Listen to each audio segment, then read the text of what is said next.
বাংলাদেশে প্রতিদিন ঘটে যাওয়া গুরুত্বপূর্ণ ঘটনা ও নানা তথ্য নিয়ে আলোচনা এবং বিশ্লেষণে TVN24 নিউজ নেটওয়ার্কের নিয়মিত আয়োজন আলোচনায় বাংলাদেশ অনুষ্ঠানে দর্শক আপনাদের স্বাগত জানাচ্ছি। আমি আশফাক আহমেদ।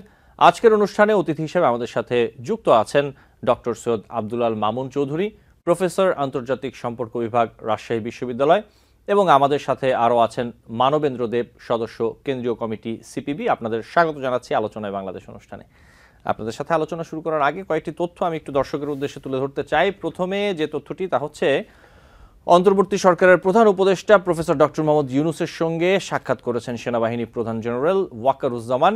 আইএসপিআর এক সংবাদ বিজ্ঞপ্তিতে জানানো হয়, বুধবার রাষ্ট্রীয় অতিথি ভবন যমুনায় সাক্ষাৎকালে সেনাপ্রধান দেশের সামগ্রিক নিরাপত্তা পরিস্থিতি এবং সেনাবাহিনীর চলমান কার্যক্রম সম্পর্কে প্রধান উপদেষ্টাকে অবহিত করেন। পাশাপাশি দেশের উন্নয়ন ও স্থিতিশীলতার জন্য সেনাবাহিনী গৃহীত বিভিন্ন পদক্ষেপ নিয়েও আলোচনা করেন। সদ্য সমাপ্ত বিবিধ বঞ্চিত সেনা কর্মকর্তাদের সুবিচার নিশ্চিতকরণ সংক্রান্ত উচ্চপদস্থ পর্ষদের মূল্যায়ন ও সুপারিশ এবং বিবিধ কারণে চাকুরিচ্যুত জেসিও ও অন্যান্য পদবীর সেনা সদস্যদের চলমান উচ্চপদস্থ পর্ষদের অগ্রগতির বিষয়ে প্রধান উপদেষ্টাকে অবহিত করেন। প্রধান উপদেষ্টা সেনাবাহিনীর ভূমিকা ও অবদানের প্রশংসা করেন এবং ভবিষ্যৎ কার্যক্রমে সেনাবাহিনীকে প্রয়োজনীয় দিক নির্দেশনা প্রদান করেন। তিনি আশা প্রকাশ করেন দেশের সার্বভৌমত্ব ও নিরাপত্তা নিশ্চিতে সেনাবাহিনী তাদের পেশাদারিত্ব নিষ্ঠার সঙ্গে দায়িত্ব পালন অব্যাহত রাখবে। এরপর যে তথ্যটি তা হচ্ছে, প্রধান উপদেষ্টা অধ্যাপক ডক্টর মোহাম্মদ ইউনূস শান্তিপূর্ণ নির্বাচন অনুষ্ঠানের জন্য পুলিশের প্রস্তুতি ও করণীয় সম্পর্কে এখন থেকেই উদ্যোগ নেওয়ার নির্দেশ দিয়েছেন। বুধবার স্বরাষ্ট্র উপদেষ্টা ও সংশ্লিষ্টদের সঙ্গে অনুষ্ঠিত এক সভায় তিনি এই নির্দেশ দেন।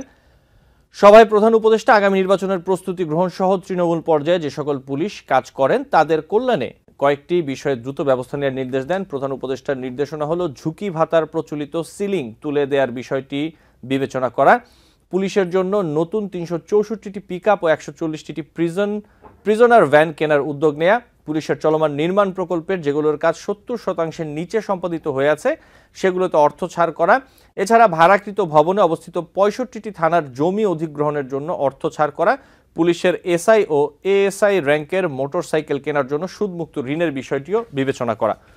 এরপর যে তথ্যটি তা হচ্ছে সংস্কার বিষয়ে জাতীয় ঐক্যমত সৃষ্টির লক্ষ্যে রাজনৈতিক দলগুলোর সাথে বৃহস্পতিবার থেকে আলোচনা শুরু হচ্ছে।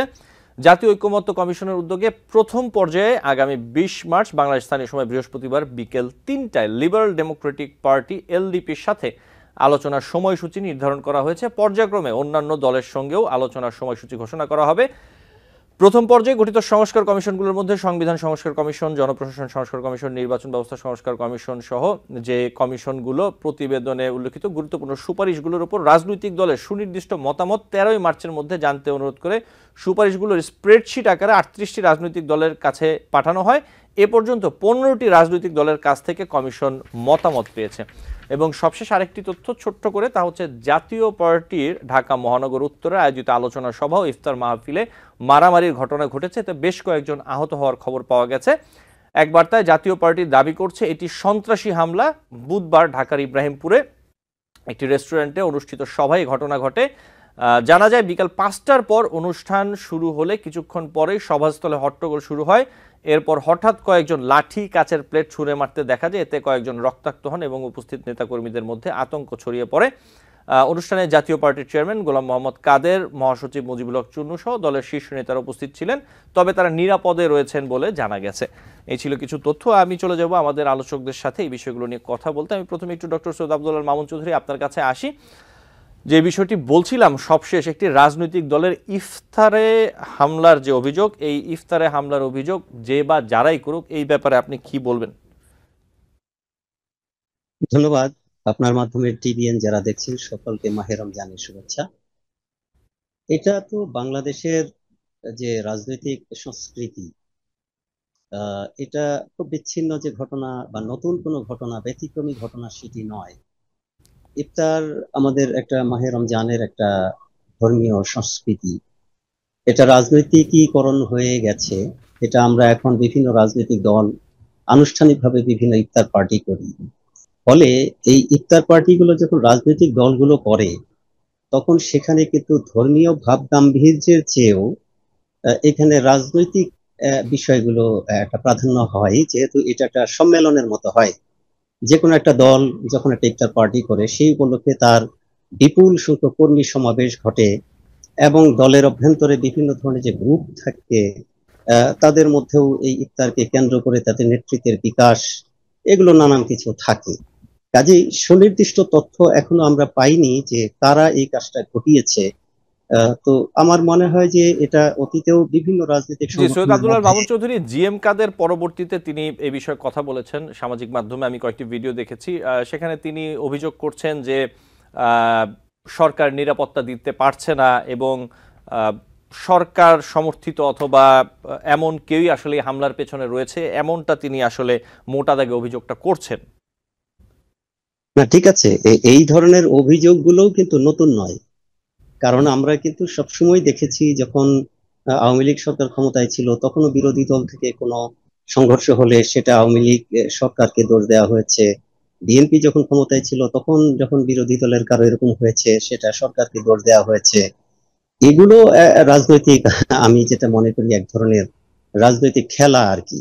এটা হয়তোবা আরো সূক্ষ্মভাবে পর্যবেক্ষণ করলে যদি এটা পুলিশি তদন্ত হয় তখন হয়তো বের করা যাবে যে কারা এই মারামারি কাটাকাটির সাথে জড়িত। সুনির্দিষ্টভাবে তাদের যদি দলীয় পরিচয়, ব্যক্তির পরিচয় খুঁজে বের করা যায়, তখন হয়তোবা এই প্রশ্নের জিএম কাদের যেটা অভিযোগ করেছেন, তখন হয়তো আমরা বুঝতে পারবো যে আসলেই যে ব্যক্তিগুলো এই বিশৃঙ্খলা ঘটিয়েছে তাদের আসলে পরিচয়টা কি।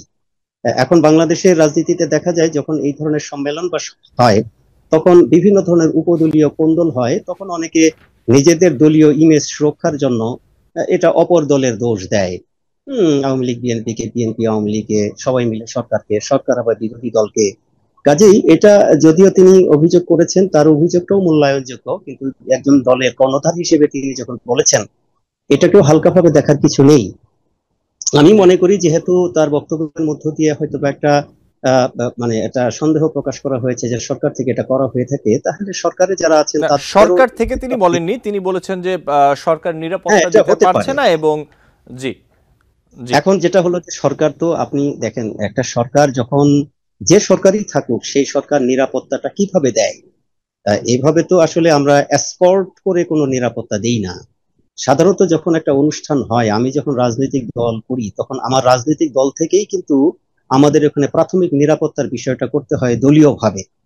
এখন সেটার বাইরে যদি কোনো সন্ত্রাসী হামলা হয়, সেটা আগে থেকে যদি জানা যায় তাহলে সরকারের কাছে, সরকার মানে আইন শৃঙ্খলা রক্ষাকারী বাহিনী, অবশ্যই সেখানে একটা এটা স্বাভাবিক যে যখন কোনো একটা ব্যাপক লোক সমাগম হয় সেখানে সংশ্লিষ্ট থানার যারা আইন শৃঙ্খলার সাথে জড়িত তাদের একটা স্বাভাবিক দায়িত্ব হয়ে দাঁড়ায় বিষয়গুলোকে একটু আগে থেকে মনিটর করা এবং সেখানে কোনো রকম নিরাপত্তা ঝুঁকি আছে কিনা সেটা দেখা। জি, সৈয়দ এক্ষেত্রে আব্দুল সেরকম মামুন, এই ক্ষেত্রে যেটি হয়েছে সেটা যে একটু। জি, জি, আমি একটু যোগ করি যে এই ক্ষেত্রে আমরা যেটা দেখি, সেনাবাহিনী কিন্তু সেখানে পরবর্তীতে পরিস্থিতি নিয়ন্ত্রণে আনে এবং পরবর্তীতে ইফতার এবং আলোচনা সভা, তাদের অনুষ্ঠান আসলে শেষ করা হয় এবং জাতীয় পার্টির যে নেতারা ছিলেন সেখান থেকে তারা চলে যান এবং তারা নিরাপদে আছেন শেষ পর্যন্ত, আমরা যেটা জানতে পেরেছি। আমি আসবো আপনার কাছে আব্দুল্লাহ মামুন চৌধুরী, আমি একটু মানবেন্দ্র দেবের কাছে একই বিষয়ে, যে আমাদের বেশ কয়েকটি বিষয় আছে, আমি একটু ছোট ছোট করে আলোচনা করতে চাই। মানবেন্দ্র দেব, একই বিষয়, একটি রাজনৈতিক দলের ইফতার পার্টিতে যে হামলার ঘটনা, অথবা যদি বলি, এবং এর আগেও আমরা দেখেছি যে জাতীয় পার্টির আরেকটি ইফতারের আয়োজনে সেখানেও হামলা হয়েছিল। একটি রাজনৈতিক দলের, এটি যে রাজনৈতিক দলই হোক, একটি রাজনৈতিক দলের ইফতারের আয়োজনে অথবা একটি সভায় হামলার যে বিষয়টি রমজান মাসে, আপনি কি বলবেন এই বিষয়টি কে বা কারা করছে? এর আগেও হয়েছে, আবার ওই ধরনের ঘটনা হলো, কি বলবেন?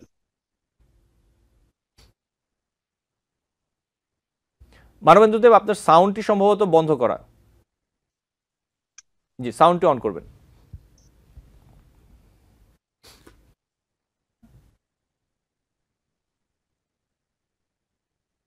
জি, মানবেন্দ্র দেব, শুনতে পাচ্ছেন?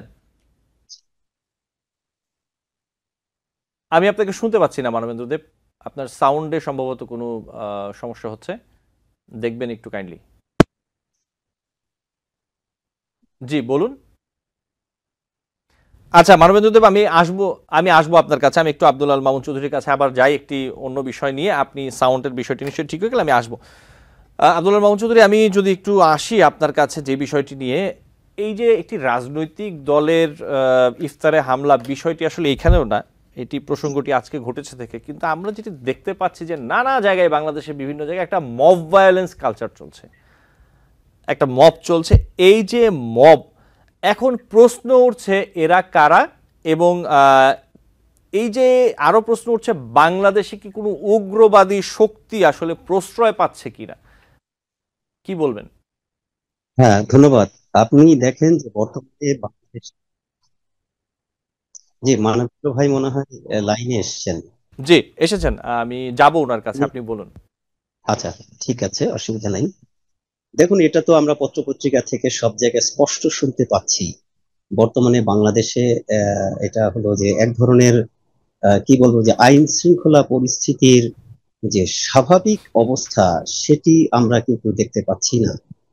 এবং এটা আমরা এখনো স্পষ্ট নয় যে আসলে আমরা দেখতে পাচ্ছি যে কিছু মানুষ এই ভাইলেন্স করছে, সেটার মধ্যে কখনো দেখছি যে ছাত্র নামধারী আছে, সমন্বয়ক নামধারী আছে, বিভিন্ন রাজনৈতিক দল আছে, আবার একেবারেই চেনা যাচ্ছে না এরকম সাধারণ জনগণের মধ্যে এটা আছে।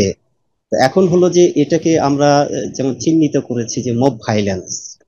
দেখুন, একটা বাংলাদেশ একটা সুনির্দিষ্ট একটা সার্বভৌম রাষ্ট্র, এর একটা সংবিধান আছে, এটা একটা রাষ্ট্রীয় কাঠামো আছে, এবং জনগণের উপর আইন প্রয়োগকারী সংস্থা আছে। কাজে যে কোনো জায়গায় যদি কোনো রকম আইনের ব্যত্যয় ঘটে বা কোনো রকম কিছু ঘটে, সেটার কিন্তু বিচারের জন্য বিচার বিভাগ আছে, সেটা শৃঙ্খলার জন্য পুলিশ বাহিনী আছে।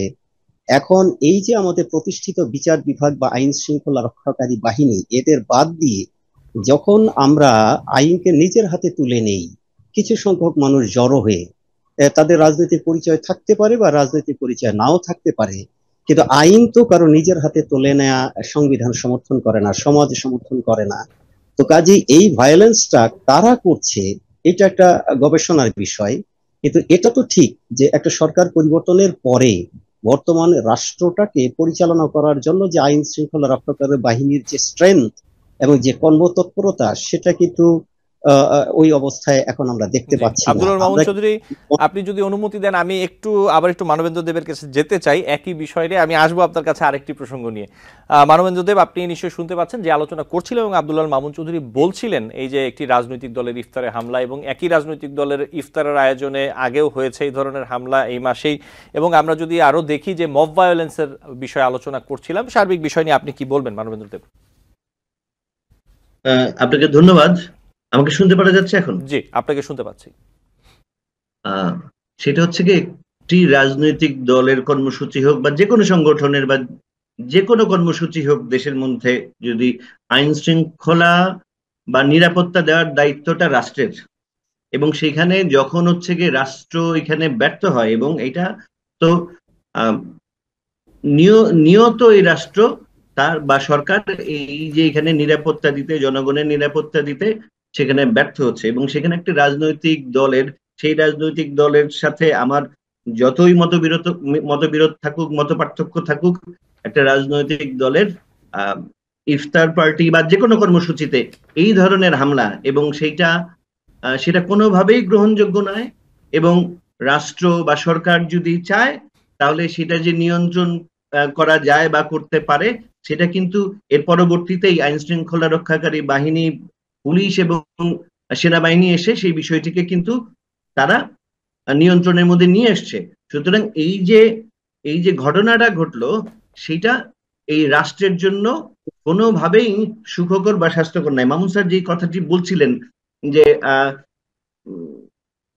এরকম একটি ধর্মীয় অনুষ্ঠানকে রাজনৈতিক দলগুলো ব্যবহার করছে, এবং ধর্ম এবং রাজনীতি একসাথে মেলামেশা করানো বা মাখানো এক ভালো কথা নয়।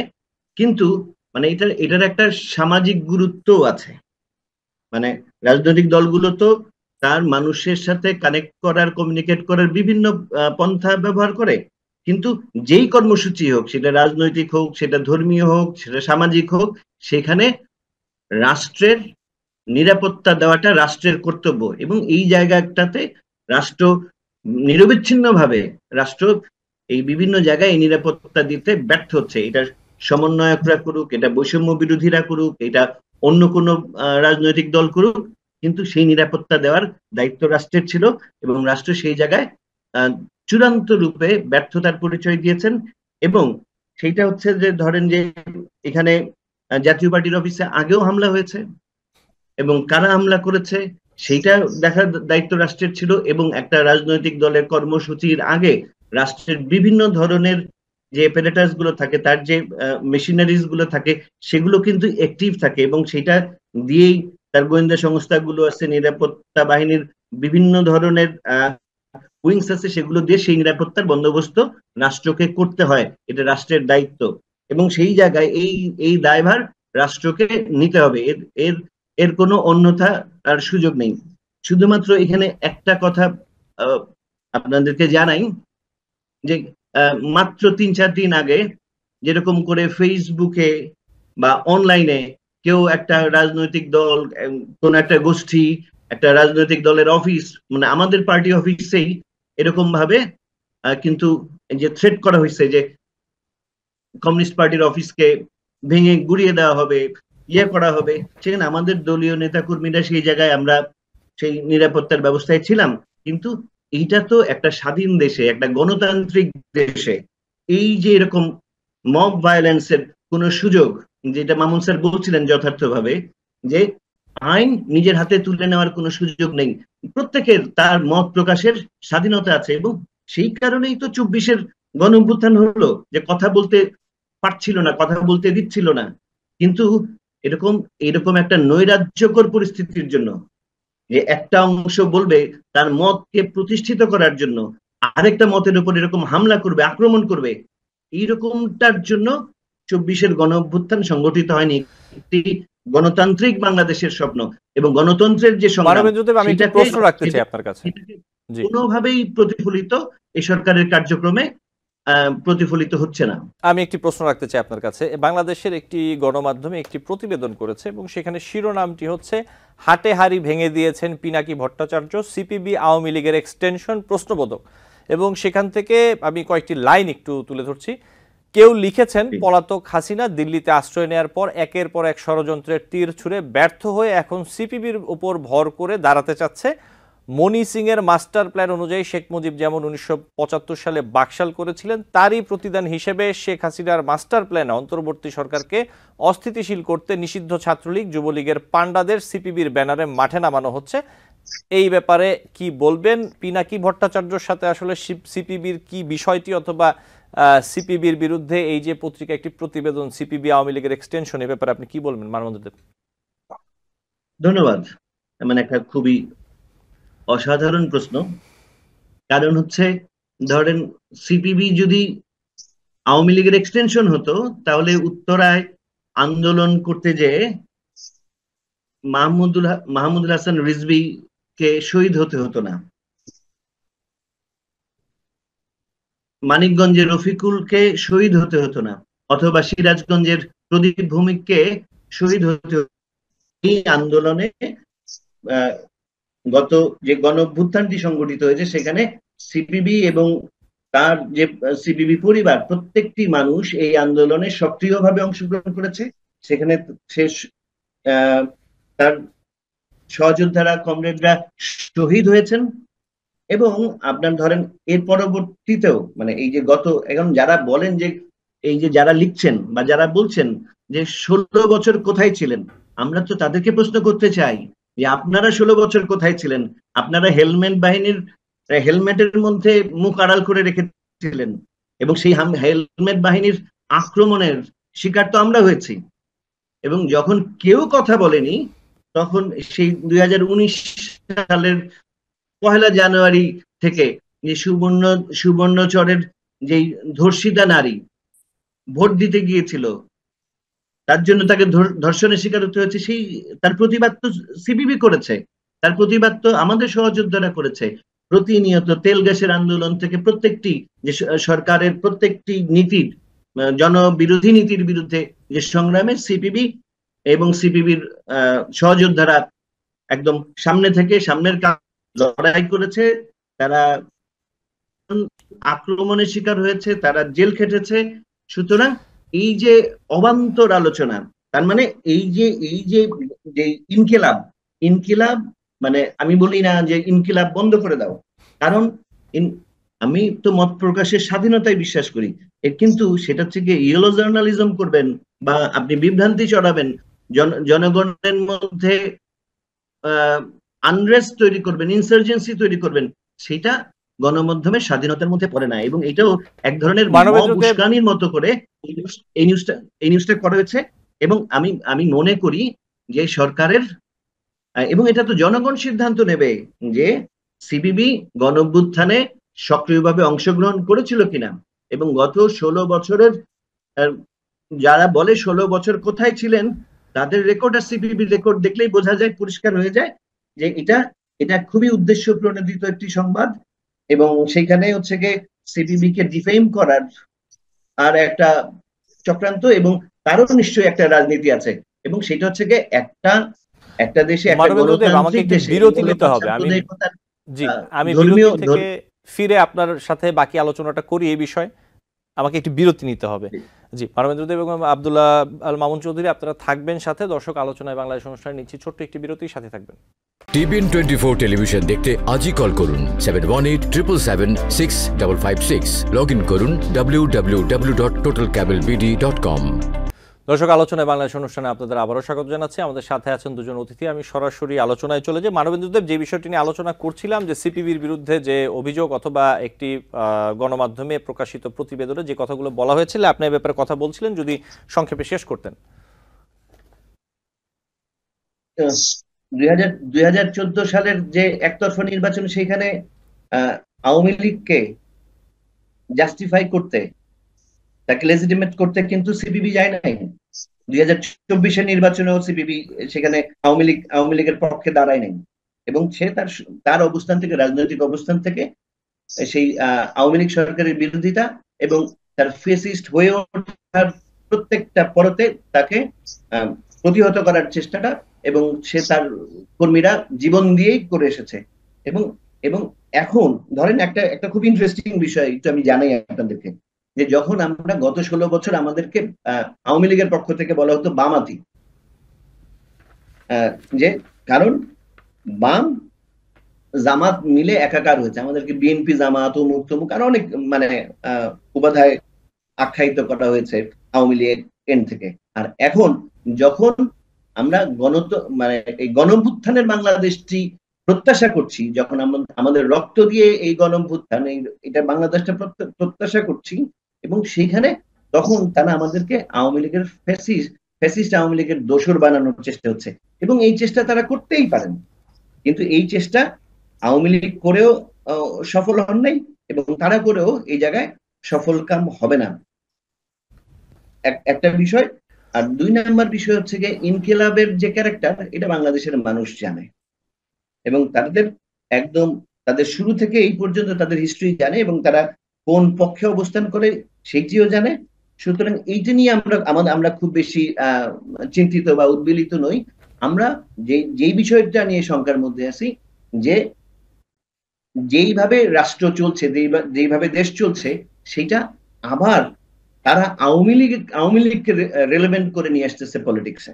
মানে এটা একটা ভয়ঙ্কর, যদি এই গণঅভ্যুত্থানের যে আকাঙ্ক্ষা, সেটা যদি কোনো কারণে ধূলিসাৎ হয়, দেশ আরেকটা ভয়ঙ্কর নৈরাজ্যের মধ্যে পড়বে, এবং আমরা কোনোভাবেই সেটা চাই না। তার জন্য আমাদের যা যা করার, আমরা সেই পদক্ষেপ নিতে আমরা প্রস্তুত আছি। আমাদের সহযোদ্ধারা প্রস্তুত আছে। জি, আপনাকে ধন্যবাদ। আমি আবারও নিশ্চয়ই আসবো আপনার কাছে। আমি একটু সৈয়দ আব্দুল আল মামুন চৌধুরী আপনার কাছে আসি। আমরা যেটি দেখতে পাচ্ছি যে 2-1 উপদেষ্টা, সমন্বয়ক, বৈষম্য বিরোধী, জাতীয় নাগরিক কমিটি অথবা এখন জাতীয় নাগরিক পার্টির যারা সদস্য রয়েছেন, বিভিন্ন জনের নামে বিভিন্ন বিষয় নিয়ে এবং বিশেষ করে নিয়োগ বাণিজ্য নিয়ে অভিযোগ উঠছে। এই ব্যাপারে আপনি কি বলবেন? আপনার পর্যবেক্ষণ কি, সৈয়দ আব্দুল আল মামুন চৌধুরী? ধন্যবাদ। আমরা ইতিমধ্যেই বিভিন্ন পত্রপত্রিকা এবং সোশ্যাল মিডিয়ার মাধ্যমে এই ধরনের কিছু তথ্য আমরা পেয়েছি, যদিও এগুলো আসলে প্রমাণ সাপেক্ষ কিছু বিষয়, কিন্তু সোশ্যাল মিডিয়াতে এসছে। দেখুন, আমাদের যে কোনো আন্দোলনের সাধারণ জনগণের লক্ষ্য কি? সাধারণ জনগণের লক্ষ্য হচ্ছে আমরা যে স্বাধীন সার্বভৌম রাষ্ট্রটা প্রতিষ্ঠা করেছি, সেই রাষ্ট্রটা একটা শোষণমুক্ত সমাজ তৈরি করবে, একটা দুর্নীতিমুক্ত সমাজ প্রতিষ্ঠা করবে, এবং এখানে আমাদের সংবিধানে বর্ণিত নাগরিকরা তাদের মানবাধিকার এবং তাদের মৌলিক অধিকারগুলো পাবে। এটি সুস্পষ্ট আমাদের সংবিধানে, এবং 1971 সালে যে মহান মুক্তিযুদ্ধ হয়েছিল সেটাও কিন্তু এই মুক্তির জন্যই করা হয়েছিল। কিন্তু আপনারা দুঃখজনকভাবে আমরা লক্ষ্য করেছি যে স্বাধীনতার পর থেকে এই বর্তমান পর্যন্ত যত সরকার ক্ষমতায় এসেছে তারা কেউই এই মূল জায়গাটাতে হাত দিতে পারেননি। অর্থাৎ আমাদের যে সংস্কৃতি, অর্থাৎ রাজনীতির মধ্যে, ক্ষমতার মধ্যে যে লুটপাটের যে সংস্কৃতি, আপনারা জানেন যে এক সময় মানুষ রাজনীতি করত, নিজের জমি জমা বিক্রি করে রাজনীতি করত যাতে করে সমাজের কল্যাণ হয়। আর এখন রাজনীতি করে, রাজনীতির সাথে যারা জড়িত তারা জমি জমা তৈরি করে। অর্থাৎ এক সময় মানুষ রাজনীতি করত নিজেকে বিলিয়ে দেওয়ার জন্য, আর এখন রাজনীতি করছে নিজেকে অর্থনৈতিকভাবে স্বাবলম্বী করার জন্য। এখন এই যে আপনার সমন্বয়কদের কথা বলেন, যাদের কথা বলেন, তারা তো এই সংস্কৃতির মধ্যেই বেড়ে উঠেছে। এই সংস্কৃতির মধ্যে বেড়ে উঠে তারা নিজেদেরকে কতটুকু পরিশুদ্ধ করতে পেরেছে, এটা একটা প্রশ্ন। এখন আমরা তো এই জায়গাটা থেকে হাত দিচ্ছি না। এখন সরকার যখনই যে সরকারই আসছে তারা কিন্তু স্ট্রাকচার পরিবর্তন করতে পারছে না সমাজের। আপনি দেখেন এই যে সরকারটা যদিও বিপ্লবী সরকার বা একটা অভ্যুত্থানের মাধ্যমে সরকার যাই বলুক না কেন আসুক, তারা কি রাষ্ট্রের কোনো চরিত্র এখন পর্যন্ত পরিবর্তন করতে পেরেছে? তারা কি রাষ্ট্রের যে মৌলিক যে চাহিদাগুলো সেগুলো পূরণ করতে পেরেছে? তো কাজেই এখন হলো যে এটা তো করতে পারেনি। কাজেই এই অভিযোগগুলো তো আসলে কারণ হলো যে আমরা এখানে কেউ বিচ্ছিন্ন না। আমাদের এখন বুঝতে হবে যে পুরো জাতিটাই আমরা এখন মানে দুর্নীতিগ্রস্ত হয়ে গিয়েছি। এখন এটা শুধুমাত্র যে রাজনীতিবিদরা দুর্নীতিগ্রস্ত হয়েছে, শুধু যে পেশাজীবীরা দুর্নীতিগ্রস্ত হয়েছে তা কিন্তু নয়। এই রাজনীতিবিদ, এই পেশাজীবী, তারা তাদের দুর্নীতিকে চিরস্থায়ী করার জন্য জনগণকেও কিন্তু কলুষিত করে ফেলেছে। এবং এরই ফল হিসেবে কিন্তু আমরা দেখতে পাচ্ছি যে যেই লঙ্কায় যাচ্ছে সেই রাবণ হয়ে যাচ্ছে। এর জন্য আমাদের যেটা দরকার সেটা হলো নৈতিক শিক্ষার বৃদ্ধি করা দরকার, নৈতিক মূল্যবোধকে করা দরকার। সেই নৈতিক মূল্যবোধকে আপনি যদি জাগ্রত করতে না পারেন তাহলে কিন্তু আপনি এই সংস্কৃতি থেকে বেরিয়ে আসতে পারবেন না। কারণ একজন সমন্বয়ক, তারও পিতামাতা আছে, তারও পরিবার আছে, তারও আত্মীয় স্বজন আছে, এবং তিনি কিন্তু জনবিচ্ছিন্ন কেউ না। কাজে তাকে সেরকম দৃঢ় হতে হবে যে আমি রাষ্ট্রের জন্য নিজের জীবনকে স্যাক্রিফাইস করতে এসেছি, কাজে আমি কোনো কিছু প্রশ্রয় দিব না। কিন্তু সেরকম কি আমরা পাচ্ছি? আসল সমস্যাটা এই জায়গায়। আমি এই জায়গায় একটু ছোট্ট যুক্ত করি যে সিপিবি কে নিয়ে যে প্রশ্নটা আপনারা করলেন, আমি গভীরভাবে লক্ষ্য করেছি। আমি যদিও ইতিহাসের একজন ছাত্র এবং দক্ষিণ এশিয়ার ইতিহাস এবং বাংলাদেশের মুক্তিযুদ্ধের ইতিহাস নিয়ে কাজ করি, সেই সেন্সে আমি একটু যুক্ত করি যে সিপিবি কে আজকে কেন পিনাকি ভট্টাচার্য আক্রমণ করছে। আপনারা লক্ষ্য করেন যে 1971 সনে যখন মুক্তিযুদ্ধটা হলো তার আগে কিন্তু বিরাট একটা সংগ্রামের চ্যাপ্টার আছে। সেই চ্যাপ্টারে কিন্তু কমিউনিস্ট পার্টি নিষিদ্ধ ছিল এবং নিষিদ্ধ থেকেই তারা কিন্তু কন্ট্রিবিউট করেছে। এবং নতুন যখন 71 সনে একটা রাষ্ট্র গঠিত হলো তখন কিন্তু সেই রাষ্ট্রটা এমন ভাবে পরিচালিত হওয়ার কথা ছিল, যারা রাষ্ট্রের বিরোধিতা করেছে, রাষ্ট্রের জন্ম চায় নাই, তারা কখনোই কোনো ক্ষমতার আশেপাশে থাকবে না। কিন্তু যারা রাষ্ট্রটাকে তৈরি করলো তার মধ্যে নেতৃত্ব দিয়েছে আওয়ামী লীগ, কিন্তু সিপিবি এবং অন্যান্য অনেক সংগঠন কিছু সহায়ক শক্তি হিসেবে সেই জনযুদ্ধে ছিল। এখন যখন রাষ্ট্রটা তৈরি হয়ে গেল 71 সনে, তারপরে কিন্তু এই যে সিপিবি এবং অন্য বাম সংগঠন যারা, তারা কিন্তু তাদের স্পেসটা পায় নাই। তারা যখন স্পেসটা পেল না তখন কিন্তু তারা কিন্তু সরকারের, মুক্তিযুদ্ধের সরকারের বিরোধিতায় নেমে গেল। যখন একই সাথে যুদ্ধ করা দল সবগুলো ঐক্যবদ্ধ ছিল 71 সনে, কিন্তু 71 পার হওয়ার পরে যখন তারা আলাদা আলাদা হয়ে গেল তখনই কিন্তু বিরোধী যারা ছিল তাদের উপরে ভর করলো। এবং সিপিবি সবসময় প্রতিবাদী ভূমিকা নেয়, এটা আমরা লক্ষ্য করেছি। বর্তমানে যে 2024-এ যে ঘটনাটা ঘটেছে, সেই ঘটনার পরে কিন্তু এই আন্দোলনের সুফলটা এখন সবাই ভোগ করার চেষ্টা করছে। সেক্ষেত্রে কিন্তু মানে এখন কারাকারি হয়েছে যে কাদের কন্ট্রিবিউশন কতটুকু। সেই কন্ট্রিবিউশনের ভাগাভাগির মধ্যে সিপিবি কে হয়তো বা বাদ দেওয়ার চেষ্টা করছে। সিপিবি হয়তো মরিয়া হয়ে বলার চেষ্টা করছে যে আমরাও এখানকার একটা স্টেক হোল্ডার।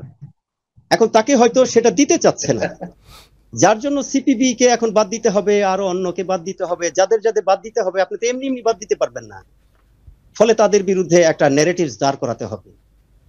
এখন সিপিবিরও কিন্তু ব্যর্থতা আছে। তারা সবসময়ই মানে প্রতিবাদ করে যাচ্ছে।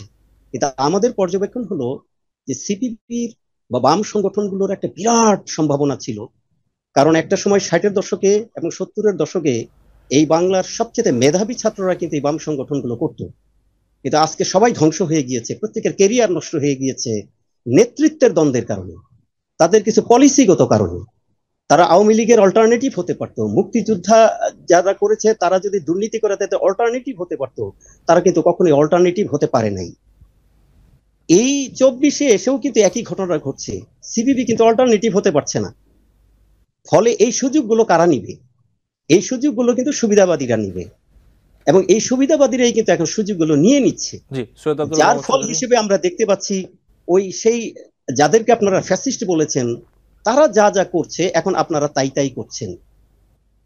তো এই যে স্ট্রাকচারটা, আপনি রাষ্ট্রের স্ট্রাকচার যদি চেঞ্জ করতে না পারেন, আপনার যদি নৈতিক মূল্যবোধ জাগ্রত করতে না পারেন, আপনার যদি ওই জায়গাটা ঠিক না হয়, আপনি কিন্তু ওই পাতিল পরিবর্তন করে ভেতরের পদার্থ যদি চেঞ্জ না হয়, আপনি ওই খালি বোতল পরিবর্তন করে কি করবেন?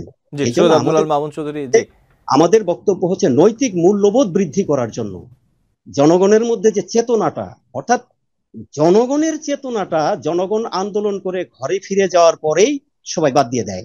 জি আপনাকে তখন আর ধন্যবাদ। মনে রাখে। জি আব্দুল এটাই মাহমুদ হচ্ছে চৌধুরী। জি জি আমি নিশ্চয়ই সময় পেলে আবারও আপনার কাছে আসবো, আমাদের সময় সীমিত। মানবেন্দ্র দেব, আমি একটু আপনার কাছে একই বিষয় নিয়ে আসি, যে বিভিন্ন রকমের যে অভিযোগ উঠছে নিয়োগের ব্যাপারে, নিয়োগ বাণিজ্য হচ্ছে, এই ধরনের অভিযোগ উঠছে, আমরা গণমাধ্যম, বাংলাদেশের গণমাধ্যমে দেখতে পাচ্ছি। এই ব্যাপারে আপনি কি বলবেন? আমি তো মামুন স্যারের সাথে একমত যে ব্যবস্থার তো কোনো পরিবর্তন হয়নি, শুধুমাত্র রেজিম চেঞ্জ হয়েছে। জনগণের প্রত্যাশা ছিল, আকাঙ্ক্ষা ছিল যে এই যে দুর্নীতিযুক্ত একটা যে বন্দোবস্ত তৈরি হয়েছে, যে রাষ্ট্রীয় ব্যবস্থা, সেই ব্যবস্থাটা বিরুদ্ধে জনগণ হচ্ছে 24-এ রাজপথে নেমেছিল। এবং তারপরে যেই সরকারটা দায়িত্ব নিল, অন্তর্বর্তীকালীন সরকার, স্যার তো এখানে অনেকবার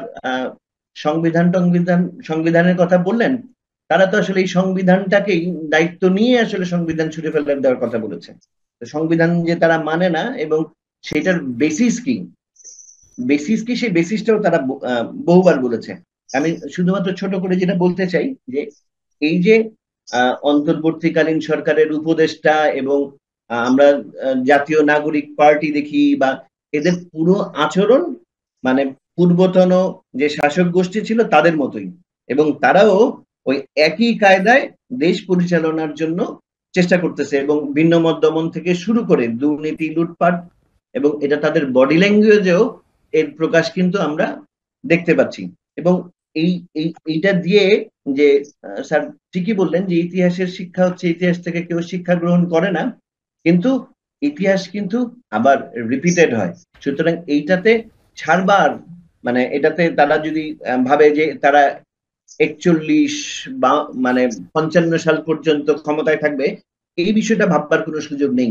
এবং এখানে জনগণ এইটাকেও প্রতিহত করবে, এবং এটাকে তাদের লাস্ট লড়াই ভাববার কোনো সুযোগ নেই। এটা 1 নাম্বার। আর 2 নাম্বার, স্যারের একটা কথা বলতে চাই, যে সিপিবি অল্টারনেটিভ হতে পারলো কি পারলো না, কিন্তু এরা কিন্তু সিপিবি কে প্রতিপক্ষ, রাজনৈতিকভাবে প্রতিপক্ষ মনে করছে দেখেই এই ধরনের, কারণ এরা মুক্তিযুদ্ধকে বাদ দিতে চায়, এরা আমাদের যে অসাম্প্রদায়িক, তারা বৈষম্য বিরোধিতার কথা বলে, কিন্তু বৈষম্যটাই সমাজে, রাষ্ট্রের মধ্যে তারা প্রতিষ্ঠিত করতে চায় পাকাপোক্তভাবে। শুধুমাত্র সেখানে হচ্ছে জার্সির পরিবর্তন হয়েছে। মানে এই সমন্বয়কদের অনেককে চিনি যারা হচ্ছে আগে ওই জার্সিতে ছিলেন, এখন এই জার্সিতে আসছেন। সুতরাং তারা ব্যবস্থাপত্রটাও ওইটাই নিয়ে আসছে শুধুমাত্র, কিন্তু মুখে বন্দোবস্ত, ন্যারেটিভ, বয়ান, এই আলাপ, নতুন কিছু শব্দবন্ধ প্রয়োগ করে বিভ্রান্ত করার যে চেষ্টা করছে, সেটাতে জনগণও বিভ্রান্ত হবে না। আর সিপিবি যে সে তার ক্ষমতায় বা ক্ষমতার অংশীদারিত্ব চায় জনগণের অংশ হিসেবে, এবং সেটা ব্যবস্থা বদলের মধ্য দিয়েই। এবং সেই কারণে সিপিবি প্রতিবাদী চরিত্র ছিল, প্রতিবাদী চরিত্র আছে, এবং জনগণের পক্ষে সে তার লড়াইটা করে গেছে, এবং সেটা আগামী দিনেও সেই লড়াই লড়বে।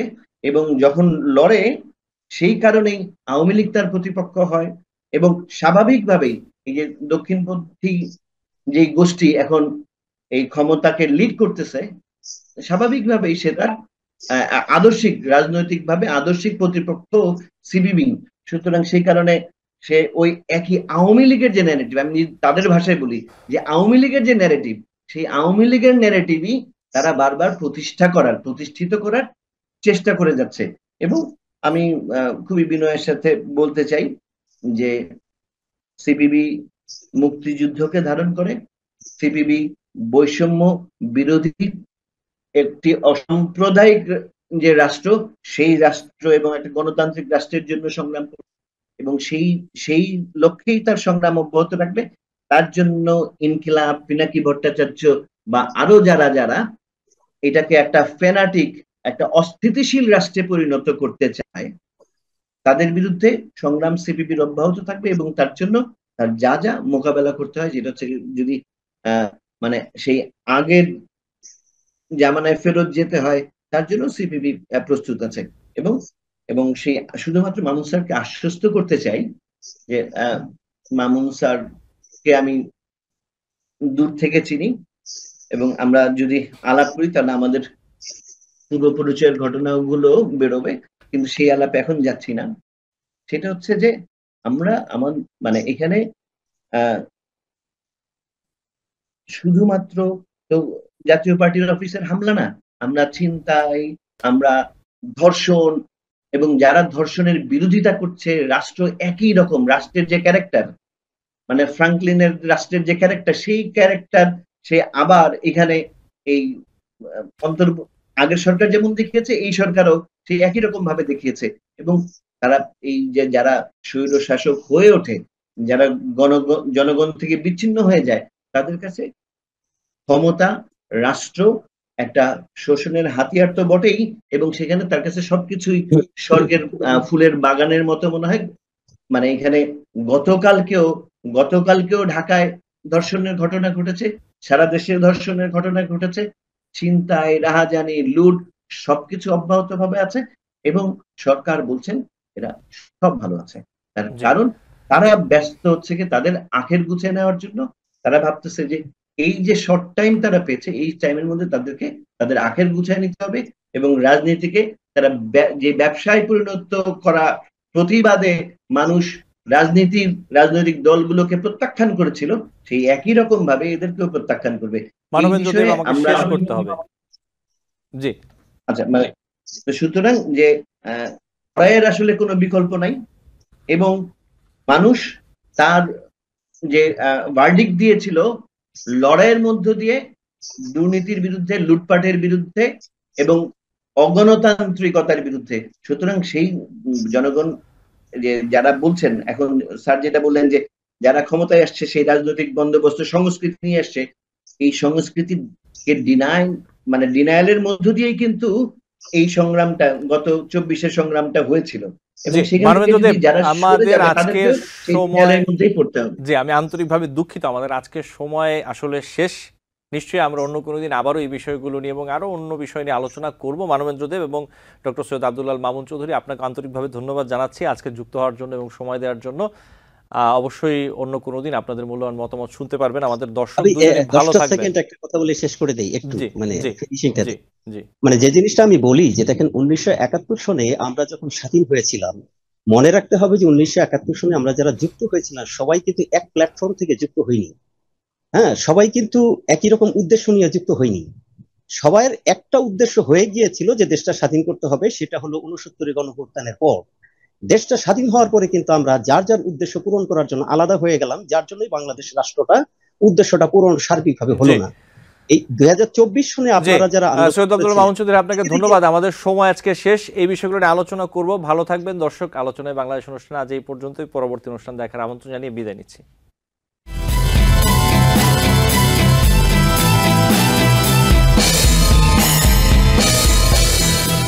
TBN 24 টেলিভিশন দেখতে আজই কল করুন 7187776556। লগ ইন করুন www.totalcablebd.com। নিউ ইয়র্ক থেকে সম্প্রচারিত TBN 24 টেলিভিশন বিশ্বজুড়ে বাঙালির কণ্ঠস্বর।